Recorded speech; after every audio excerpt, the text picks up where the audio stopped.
All right. So here's Bryan Rotella. Bryan, what should we know about AI? Hey, Brian. So a lot of people are worried right now that AI is the Terminator.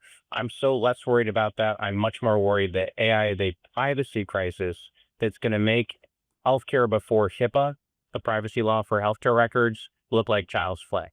And it's because a lot of people think that when they use ChatGPT or these other AI tools, that there's search engines still. It's like a super Google. Reality, Brian, those people are using AI, those tools, for a conversation, and they're using it like a conversation you would use with your doctor, with your priest or pastor, things that you would not say to maybe your spouse. Things like, what do I say if I want to divorce my spouse, and how do I talk to my kid? What do I have if I've got a mole down in a private area? What's that mean? This is what's going into AI right now. And Sam Altman, like me, are really concerned there is no privacy protection for that. It's all up in the cloud, and there's a real potential it will get discovered. It's not secure, it's not private. So not hacked, but discovered. But why, unless you're searching for it, why would I get your searches? I don't get your Google searches. Why would I get your AI searches? That's a great question. So there's a case that just came out, OpenAI, which is what Sam Altman's company of ChatGPT. They got sued by the New York Times. Long story short, New York Times thought that AI was basically copywriting its material.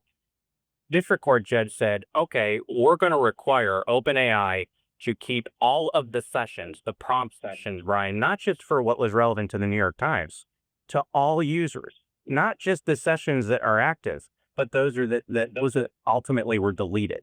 So you've got a court, a district court case saying that this stuff has to be preserved. And when I look at it from my legal liability perspective, it makes sense because think about it if it's being used, and it is right now, in a medical office to be a what we call AI scribe. Well, if that ultimately is relevant in a malpractice case or some type of government case, you can't destroy that evidence. So the way that this stuff is going to ultimately get discovered is through two things. One, the courts with litigators. Second, ransomware. People in Russia, these ransomware service groups and outside in different countries are going to want to get this personal private information, and imagine how embarrassing that would be to these large AI companies if they got leveraged and extorted that they're going to disclose all of these extremely personal conversations. So what are the guardrails now? I mean, they're coming up with it soon. I know they did it with crypto.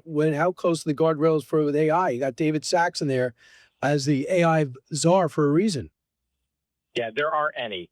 So I President Trump a ton of credit for what he's come out with his AI legislation or proposed executive rule last month is to deregulate it for energy because you're going to need energy. It's like splitting the atom with AI. But right now, no one is looking at this from a perspective of privacy. No one is looking at this from we need an AI HIPAA. That's the article I wrote for the Washington Examiner. We need something that protects these conversations so that they're protected. Like when you talk to your doctor, anyone in your audience, when you go to your doctor, you have to sign the form. They can't share your information unless ultimately you consent. Right now, that doesn't exist. So Altman and people like me are saying this should be the number one priority of our government, is that we make sure people feel that their conversations in AI are private. Otherwise, they aren't going to use it, Brian. They're not going to upskill. And quite frankly, we're going to get behind China. What do people, you said there's time for a competency on AI and not just telling people to look it up is going to work. As far as looking up things on AI, Like what AI can do and can't do. The American people need a primer. yeah, 100%. I don't know how much you use AI, but I use it like 6, 7 hours a day. You can give AI a role. You can ask it, hey, I want you to be my best marketing professional in the world. And what it's doing is scanning zillions and zillions of stuff. And ultimately, if you give it that role and you go through all these things, have it interview you one question at a time, this thing will print out stuff, Brian, or give you stuff that's better than most marketing professionals. It's happening in my profession right now. We're integrating it into our legal workflows. So is medical. And there aren't any guardrails by the government. And I'll tell you one other thing. Where there are guardrails, and this was the myth in the Big Beautiful Bill Act, they tried. Trump tried. They didn't get a moratorium on state laws. So now you've got a Rubik's Cube happening of each state. California, right, has come out with the legislation that anything that sounds like a doctor or an AI is acting like a doctor, that's going to be out. Brian, how the heck are these companies going to be able to, you shouldn't have to hire people like me to figure out how you're going to have to scale over 50 states with all these regulations. I always go back to, is China going to have to worry about that? No. Absolutely not. That's so true. Brian, what do you think the best sites are? Best AI sites? Or the AI app, I'll be, look, I have no endorsement here, but I can tell you, I use ChatGPT Enterprise. I use the business platform. I also use personal legal ones. But for your audience, to me, stay with the safe one. Stay with ChatGPT, at least the paid version. Anyone using your free versions out there, assume your information is being used so these things can learn on your information. Making sure you look at the fine print. Is it learning on my information? Because that's going to tell you that it's very much your stuff is not going to be private. And Profit, which is Claude, is another good one. Again, if you use the paid one, and candidly, Elon Musk's Grok. All three of them are good, but be smart. Get the paid version of it and treat it like you're writing an email to your boss. You're writing an email to your employer.